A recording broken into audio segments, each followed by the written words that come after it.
আমাদের সমাজে সমাদদার তৈরি হয় কিছুদিন পর পর, না ভাই? আমি তো মনে করি বাংলাদেশের সবচেয়ে ভালো মানুষ আমি। জমাদ্দারের বড় ভাই, তাই না? আমার ছোট ভাই হচ্ছে ভাত পায় না, বাসে হেল্পারি করে খায়। সে আবার মানবতা ফেরিওয়ালা সাজলো, ওই টাকা দিয়ে রাতারাতি বড় লোক 9 তলারটা বাড়ি করে ফেলালো। প্রতি রাতেই কল্যাণপুরে child and old age care থেকে আর্তনাদের শব্দ পেতেন চারপাশের বাসিন্দারা। সমাদদার তৈরি হয়। আপনারা খুব এইটা নিয়ে মেতে গেছেন, আমরা মেতে গেছি। আহা, এত খারাপ লোক, এত এ করলো, এত সে করলো।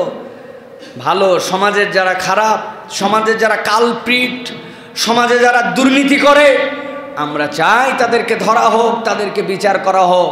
কিন্তু আমাদের জিজ্ঞাসা, এই সমাজদার কয় কোটি টাকার দুর্নীতি করছে, কতদূর পর্যন্ত মানবিক অমানবিক কাজ করছে, কিন্তু সমাজদারের আগে যার কোনো নজির নাই, নাম বললাম না, বুঝে নেন, যার কোনো নজির নাই, তার হাজার হাজার কোটি টাকা লোপাট করার তথ্য আসার পরেও তার তদন্ত, তার গ্রেপ্তার, তার বিষয়টা যতটুকু ধীরস্থির, সমাজদারেরটা ততটুকু ধীরস্থির না। তার মানে বোঝা যায় ইঞ্জিনের ড্রাইভার যিনি, উনি একটু খামখেয়ালি ড্রাইভিং করতেছেন। প্রিয় ভাইয়েরা, সমাজের মধ্যে এই যে বেলাল্লাপনা, সমাজের মধ্যে যে দায়িত্ব জ্ঞানহীন, এই অবস্থাটা কেন তৈরি হলো? কেন আমাদের সমাজ এরকম হলো? কারণ হচ্ছে এই সমাজে জবাবদিহিতা নাই, এই সমাজে মানুষ হিসেবে মানুষের মূল্যায়ন নাই। আপনার ক্ষমতা, আপনার পাওয়ার, আপনার দাপট, আপনার প্রভাব, আপনি হট, আরেকজন ব্যক্তি মানুষ, এই মানুষের মর্যাদা কিন্তু মানুষ হিসেবে আমরা দিতে পারতেছি না, ঠিক কি না? আপনার রক্তের দাম কি? আপনার সম্মানের দাম কি? নবী করিম সাল্লাল্লাহু আলাইহি ওয়াসাল্লাম বলেছেন, ফাইন্না দিমাকুম ওয়া আমওয়ালাকুম আলাইকুম হারাম। এটা আপনার জন্য সম্মানিত।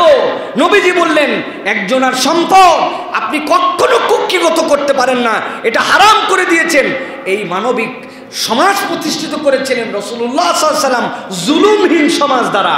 কিন্তু আমরা যত গান গাই, আমাদের সমাজ এখন জুলুমে পর্যবেসিত হয়েছে, ঠিক কি না? স্যার, আমরা ঠিক বলতেছি, আমরাও জুলুমবাজ, আমরাও জুলুমবাজ।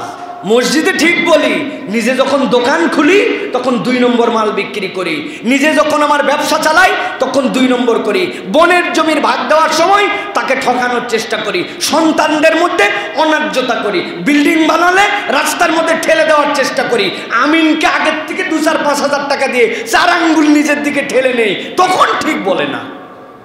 এ কথা বলে আছে কি না?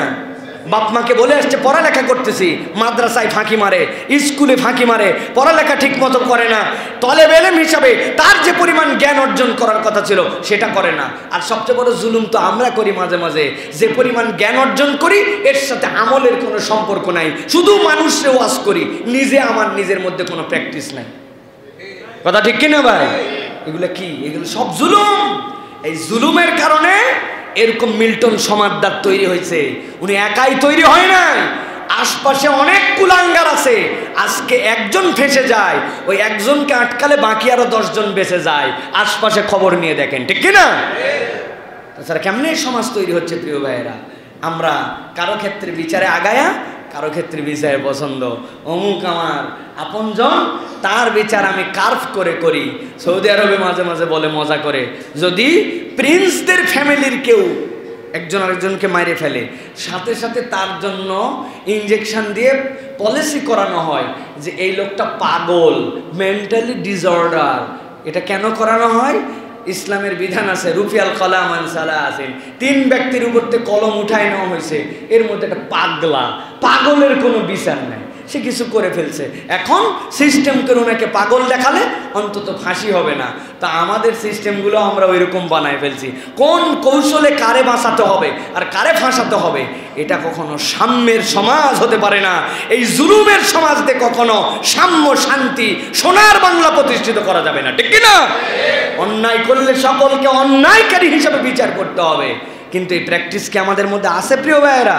এইগুলা কথা বললেই হুজুর খারাপ, হুজুরকে দলীয় হুজুর বানায় দিবে, সরকারের সমালোচক বানায় দিবে, সরকারের এন্টি বানায় দিবে, অমুক ইন্টেলিজেন্সের কাছে খুশ করে একটুখানি বার্তা ছড়ায় দিয়ে দেখবে যে ইনার পিছে কেমনে লাগাই দেওয়া যায়। ভাই, আমরা কাউকে চেতানোর জন্য, খেপানোর জন্য, খোঁচানোর জন্য বলি না।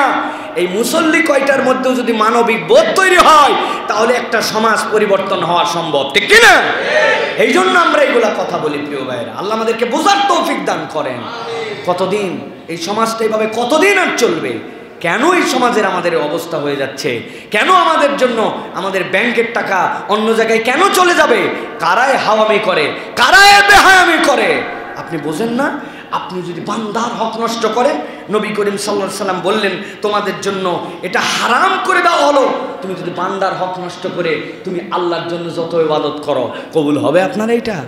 আপনি বলতেছেন আমি খানায় কাবার ইমামের পেছনে আমি হচ্ছে বিরাট বড় ইবাদত বন্দিগিতে রত থাকবো। আরে খানায় কাবার ইমামের পিছনে কেন? কাবা ঘরের ভিতরেও যদি পুরা বছরের জন্য এতে কাপে ঢুকে যান আর আপনি যদি বান্দার হক নষ্ট করেন তাহলে আল্লাহর কাছে ক্ষমা আছে, বান্দার হক ফিরানোর আগ পর্যন্ত আপনার কোনো ইবাদত বন্দিকে এক পয়সা কাজ দিবে না, ঠিক কিনা? হ্যাঁ, আপনি সব হাওয়া করে দিয়া আপনি মনে করবেন আমি বছরে একবার এতেকাফ করলাম, বছরে একবার হজ করলাম, উমরা করলাম, সব এত সোজা নয়। আল্লাহ রাব্বুল আলামিনের কাছে যাওয়ার পরে এগুলার পুঙ্খানুপুঙ্খ হিসাব দিতে হবে। নবীজি একটা হাদিসে বলেছেন মুফলিস। মুফলিস কাকে বলে? রাসূলুল্লাহ সাল্লাল্লাহু আলাইহি ওয়াসাল্লাম তার বর্ণনা দিয়েছেন। এই যে অনেকেই বলে এত হজ এত উমরা করে, আমি বলি এটা করা ভালো। চোর, ডাকাত, বদমাইশ, লুচ্চা, বদমাইশ এরাও করে না? এদের কিছু কামাই রুজি যদি না থাকে ওই দিন যাই দিবে কি? ওই দিন যাওয়ার পর তো হিসাব বরাবর হবে। একজনের জমি মেরে খাইছেন আপনি, একজনের টাকা মেরে খাইছেন, আল্লাহ রাব্বুল আলামিন তো বলবে কি আছে দেখো বরাবর করো, এখন ওর সওয়াব সব এখানে দেওয়া হবে। হয় না, এর গুনাহ সব দেওয়া হবে। ওর 2 পাল্লা গুনাহ আর এর 2 পাল্লায় যতটুকু সওয়াব। দেখুন ওর চালানে যদি কিছুই না থাকে সওয়াবটা বার করবে কেমন করে? এই জন্য এগুলো বদমাইশরা দেখবেন বেশি বেশি মাঝে মাঝে হজ উমরা অমুক তুমুক করে, এই করে যা সওয়াব হয় সব দিয়ে দেওয়া লাগবে। ভাই, বাঁচার উপায় থাকবে না। আল্লাহ আমাদেরকে বোঝার তৌফিক দান করেন। আল্লাহ আমাদের সমাজের কীট পতঙ্গ যেইগুলা, এইগুলাকে মানবরূপী কীট পতঙ্গদেরকে, যাদের কারণে অন্য মানুষেরা কষ্ট পায়, এদেরকে আল্লাহ রাব্বুল আলামিন বিচারের আওতায় এনে সঠিক বিচার করার মতো তৌফিক দান করেন। রাসূলুল্লাহ সাল্লাল্লাহু আলাইহি ওয়াসাল্লাম বলছেন সবচেয়ে বড় অপরাধ কি? সবচেয়ে বড় অপরাধ দুনিয়া। নবী করিম সাল্লাল্লাহু আলাইহি ওয়াসাল্লাম বলছেন আল কাবাইরু আল ইশরাকু বিল্লাহ। 1 নম্বর আল্লাহর সাথে শিরিক করা, এর থেকে বড় অপরাধ নাই।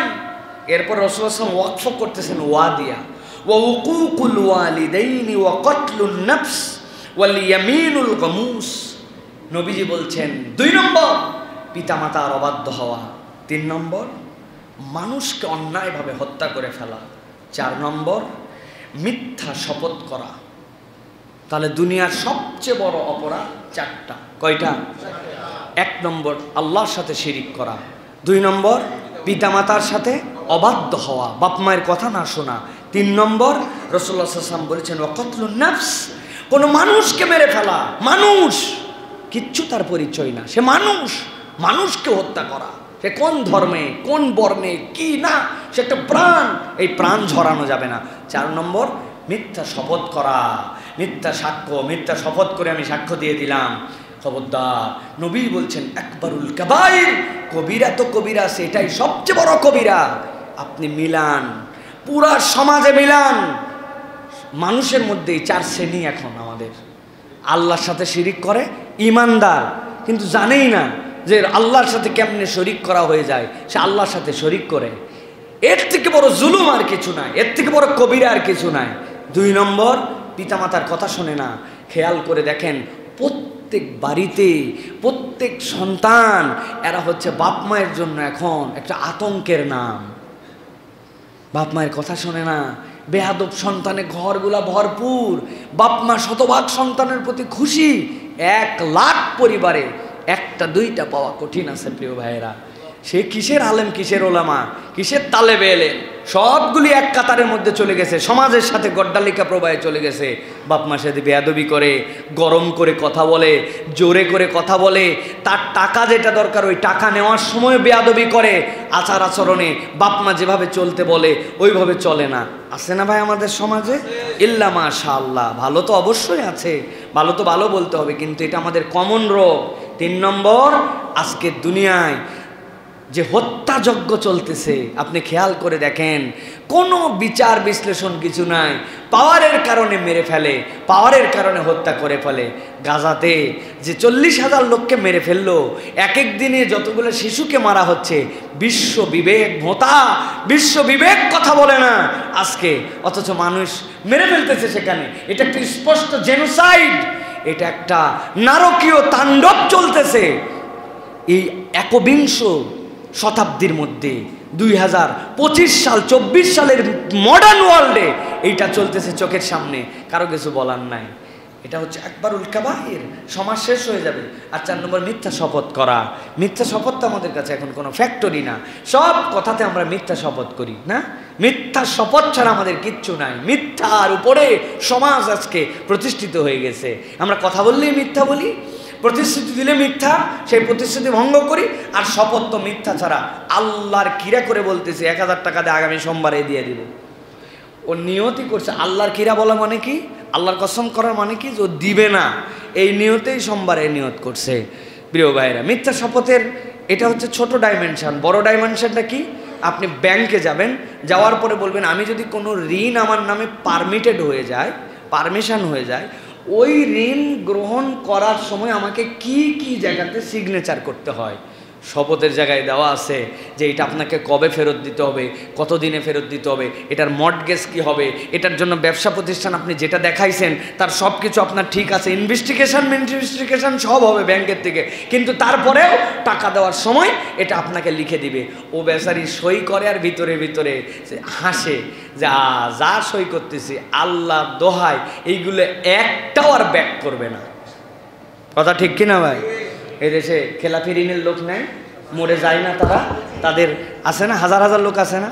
তো মিথ্যা শপথ তো এইটা ভাই। আপনি ডাইমেনশনের ছোটটা হয়তো পরিবারের বন্ধুর সাথে বলছেন, কিন্তু এটা উপর থেকে নিচ পর্যন্ত। আরেকটু বলবো আরেকটু, এই যে আমাদের মন্ত্রীরা, আমাদের এমপিরা, আমাদের রাষ্ট্রপতি, আল্লাহ রাব্বুল আলামিনের কাছে জাহান্নামে যেতে হবে এর জন্য। প্রিয় ভাইরা, সুতরাং আমরা আমাদের যে যার লেভেল থেকে আমরা কখনো এই 4টা দোষে যেন আমরা দুষ্ট না হই। আল্লাহ আমাদেরকে হেফাজত করুক প্রিয় ভাইরা।